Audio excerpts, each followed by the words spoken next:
A lot of people start a business and think that that business is going to give them what they want. But you need to know what you want. Is it that you want to be a mom first? Is it that you want to be a millionaire? Is it that you want to travel the world? What is your lifestyle that you want? And a lot of people don't think about answering that question before they build the business idea. What does success look like for you today? Having the same goal that I had in mind 21 years ago, which is to work really hard, but also be with my family. That's always been our theme here, is family first. There were also many opportunities that I missed out on while growing Callie's because I needed to put my family first. For founders, especially parents, what's one practical way to build a business that supports your life instead of consuming it? Create your boundaries and always have your beacon light as your, this is the guide. If I do this, how is it going to affect this thing that is leading me?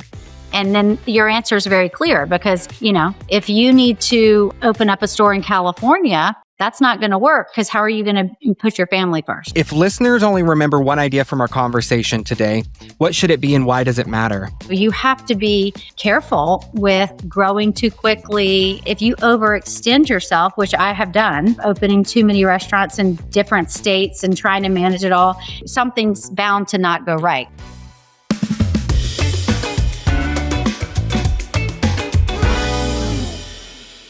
Welcome back to Beyond the Register. Guys, I'm so excited to have a very special guest here with us today, Carrie Morey. Carrie, thank you so much for joining us. I'd love to just jump right in. So, Carrie, your journey flies in the face of that typical hustle till you drop startup story. I mean, in an industry where restaurant owners brag about living in their kitchens, you deliberately built your business so that you could be home in time for family dinner, which I love. I just think that's so inspiring. And yet you've grown Callie's Hot Little Biscuit into a national brand, shipping thousands of biscuits daily and even running storefronts, all without losing that lifestyle focus. And I just have to say, Carrie, it's pretty incredible. So let's start right there.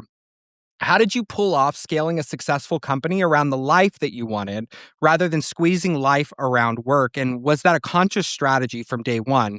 And what were some of the non-negotiables that guided you in keeping family and balance front and center as the business took off? Yeah, great question. I 100% thought I wanted to be a stay-at-home mom until I became one. And then I thought, this life is a little bit slow for me. And my personality is one that I needed to be creating. And right. So this idea was born out of a side hustle that I could maybe, and a lot of people don't know this, I started as an e-commerce business only.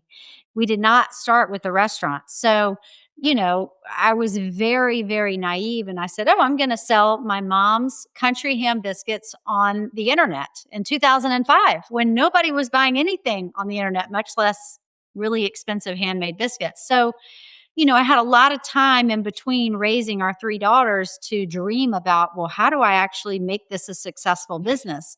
Mind you, never had the vision for what I have today, didn't think it would be where it is today. And of course, so grateful. But one of those many brainstorms, over taking care of our daughters was trying to figure out how to get the word out about Callie's Biscuits because we didn't have a brick and mortar. There was no way to advertise it. 2005 to 2010, there's no Instagram, it was just me selling biscuits to whomever I could tell. And so I went to listen to a conference, I think by Stonewall Kitchens. And they said, well, everybody knows that our stores do not make money. They're just marketing machines. And I said, I'm sure some of them make money, but this is what he was saying. And I thought, maybe I should open a biscuit shop. And that would give us a brick and mortar. People could come in, feel it, taste it, look at it, get the vibe. They would eat it, love it, and want to order when they came home. That was my goal.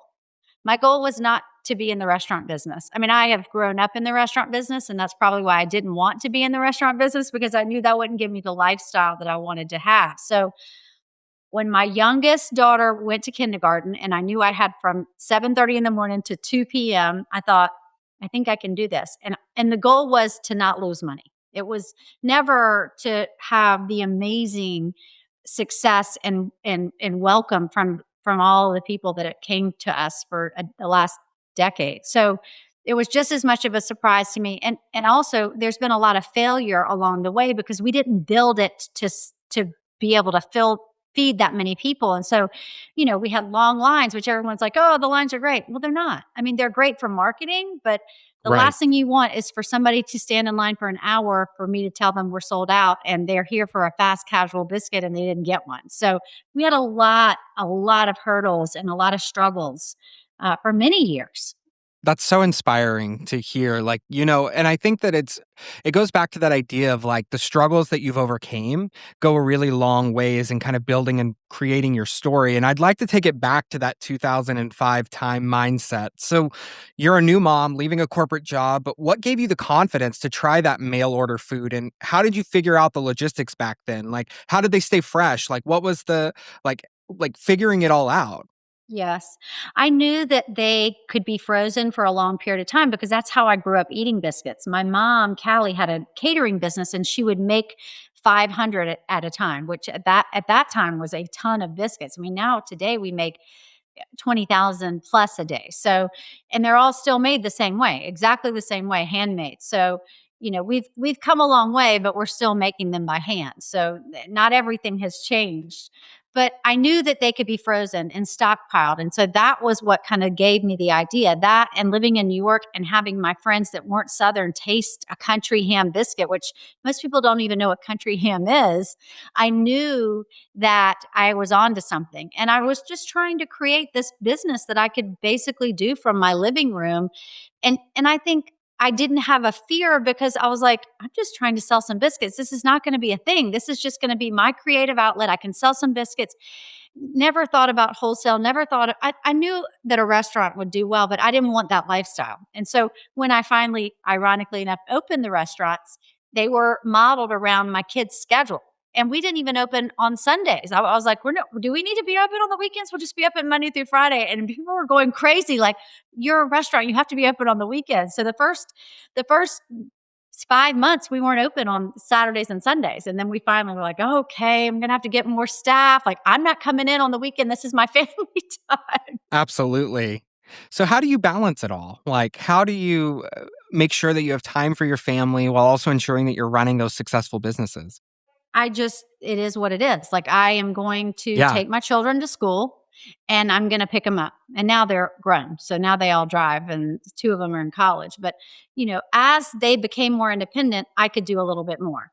And I also started to hire people, but that's always been our theme here is, family first. If somebody's sick, you got to go home.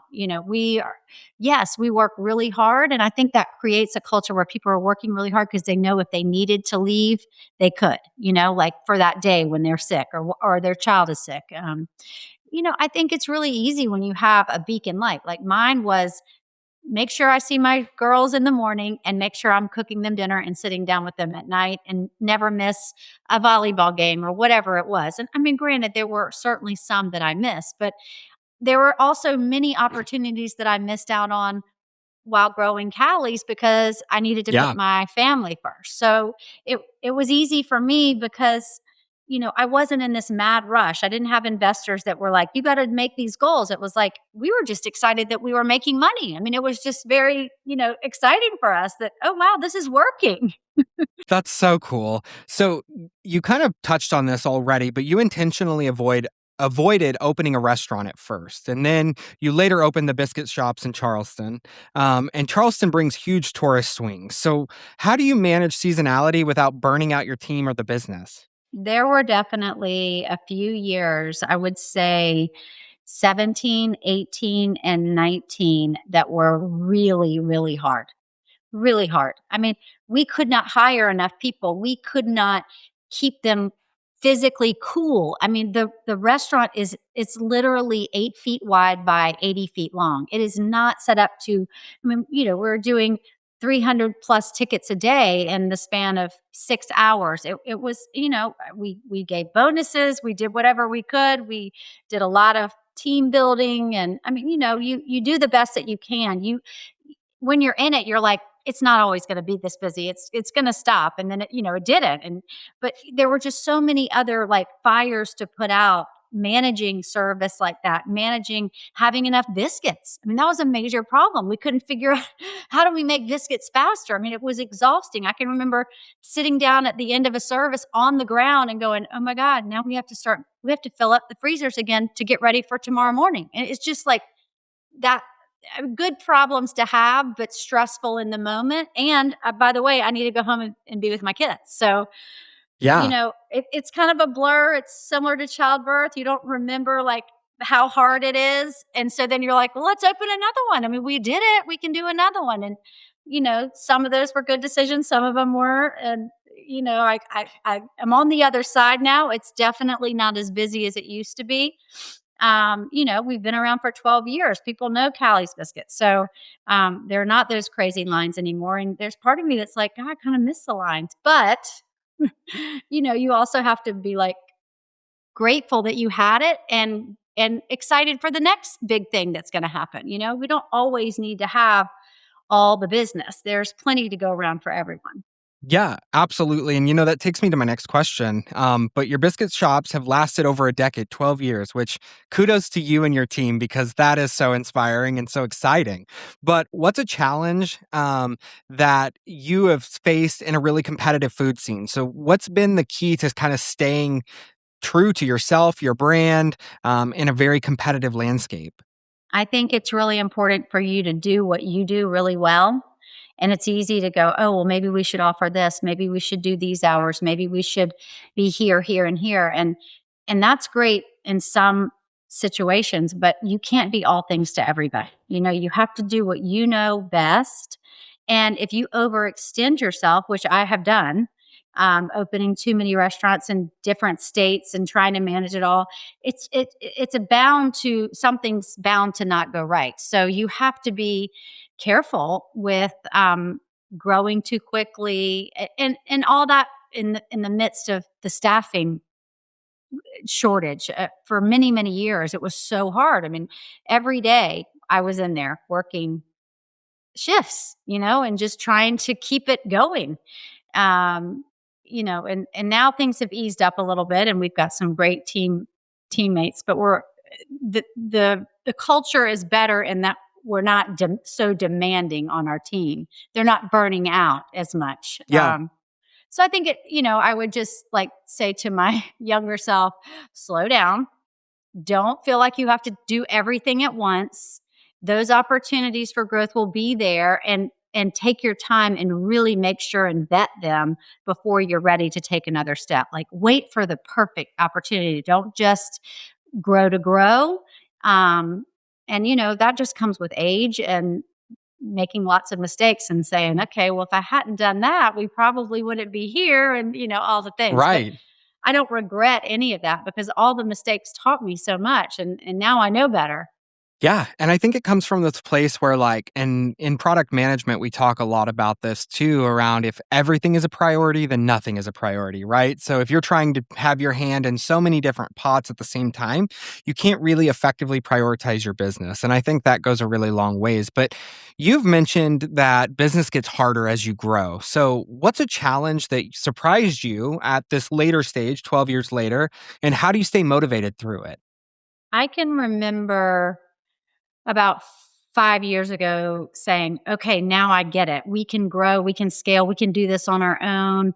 I had certain financial goals that I wanted the business to get to, and I just needed to hire more people. And if I can hire more people, then these people on my bus will help me get us to the next level. And the problem with that is yeah, that sounds great in theory, but if you don't have the right people on the bus, and that is the hard part, getting everybody to believe, not just believe in your concept, but to do the work, not just to grow, but to grow in a profitable way, to be watching everything. You can't just grow and have high top line and not have net profit. And you think that you put the right people in the place, and nothing against those people, but they just didn't understand the importance of their job and why it was so important, because it doesn't mean anything to grow if you're not making money. That the whole point is to make sure that you're building a solid foundation. And so taking a step back, taking time to really find the right people for the bus, then growing. right? Mm, Instead of, you're trying to ride this wave. So you're like, yes, this person, help me. You know more than me. Um, and then just trusting blindly that they do instead of asking questions and actually getting the person that you hired that's an expert in that field to teach you so that you know what they're doing. And there are things that I didn't think that I needed to know. And I do, and now I do. It's yeah, you got to learn that from day one. Like, sit down with me. You've hired this person. You're paying a lot of money. Tell me why this works this way. Get an education out of it, because then you can not challenge that person, but say, "Well, what about this?" And if you don't, and you just blindly trust them, then you're setting yourself up for potential failure. absolutely. And I think there's a conception here around this idea of no one cares about your business as much as you, right? Like that is like, yeah, and it's hard because you want to employ people that genuinely care as much as you do. And I think finding that people, to your analogy of getting them on the right bus, getting them to the right goal here goes a really long ways in setting up a team for success and longevity. Whenever you're all driving towards the same goal and being a team, I think it really goes a long ways. And so let's kind of shift our narrative a little bit right now. And I'd love to know a little bit, Carrie, what does success look like for you today? Oh my gosh, being profitable. Yeah, That's successful. Um, Having the same goal that I had in mind 21 years ago, which is to work really hard, but also be with my family. And so, being with them in the morning and being able to attend to all of their activities, and then having balance and coming home and being able to have a good family life and being able to take care of myself, and also creating a place that I love to come to work and our team members love to come to work. And so making sure that everybody knows they're valued, and knowing every person that works for me and knowing about them and caring. That is super important, and it makes a difference. And we have to spend a lot of time at work. So if we're going to do that, then let's get to know the people and be so grateful for their service, because I couldn't do this without them. And so, absolutely. when you create that, it doesn't, you don't just create it. It has to be fed. You have to foster that. You have to continually develop relationships with your team members so that you can they need to know how much you appreciate them, and vice versa. Yeah. So, to me, that's what's super important to me. That is my definition of success. I love that answer. I think appreciated employees tend to last longer in their careers, plain and simple. I think people who feel that appreciation tend to represent your brand better, tend to create the loyalty experience, and drive towards the success of the brand. So I think you hit the nail on the head, Carrie, with that. Callie's is really rooted in family. And you've mentioned it numerous times throughout the podcast already about involving your family throughout the business operations and making sure that you have time and allocation for them. So, kind of walk us through. First of all, do you see it staying as a family privately owned brand for long term investment, or do you see it kind of as the family is growing? Do you see the business shaping or evolving as the family brand continues to can go? That's a great question. I have two of our three daughters are in college, and both of them are hotel, restaurant, tourism Cool. majors, which is really cool. But well, first of all three of our daughters have worked in our business since they were 14, so they know Callie's in and out. They've done every part of the business, So important. and that allowed me to be able to spend more time at work because I was spending time with them, which was really fun. But I don't know that I have an answer for that. I mean, I'm not interested Yeah. in not working. I just read this article that says if you retire at 65, you're going downhill. So, I mean, I'm not planning on retiring anytime soon. And if there was an opportunity for one of our daughters to be a part of the business, would I want that? Absolutely. But I don't have that grand scheme, plan, or exit strategy yet, because I'm still in it. Like, we're just still having fun. I love coming to work. I love, like, planning strategy and growth, and I'm not ready to think about the end yet. Yeah, absolutely. And I think that's a fair answer. So, you actually, what's really cool is that I learned that you have How She Rolls on PBS, which I think is just really, really awesome. So, how did that come together? And did being so public change how you think about your business or the role as a founder? Well, to answer the second question first, no, nothing about being on camera changed anything about me. And Love that. I told the producer, they just cold called me and they said, we've read your story and we want to know if you'd be interested in a TV show. And I said, uh, where? Like, not Bravo. I mean, I'm not doing anything. I mean, if it was like something educational, maybe, I get a lot of calls from people asking like, how did I do it? Can you help me? I'm like, of course I would help anybody. I would, you know, um, so they pitched it to PBS, long story short, and we got I mean, just the universe aligned. How in the world we got a national television show, I still don't know. I'm still blown away. Not only did we get 96.2% national carriage, we won a Peabody Award, which I didn't even know what that was. We did Congratulations. Oh, thank you. We did 20 episodes, 2 seasons, and I got to live my life authentically and hopefully inspire people and maybe get more eyes on the business. I mean, it was a win-win times 1,000. I could not ask for I mean, that's like a dream, and I don't know how it really all happened, but I'm so grateful.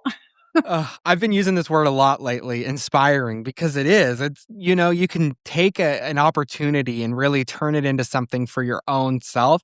And I loved what you said about being authentic. I think that goes a really long ways. I've personally worked really hard to become the authentic person that I am. And I feel happy that I get to be authentically myself. And so being able to be portrayed authentically on camera is such a blessing. And for you to have that graciousness is just really inspiring. So thank you for that. So, Oh, thank you.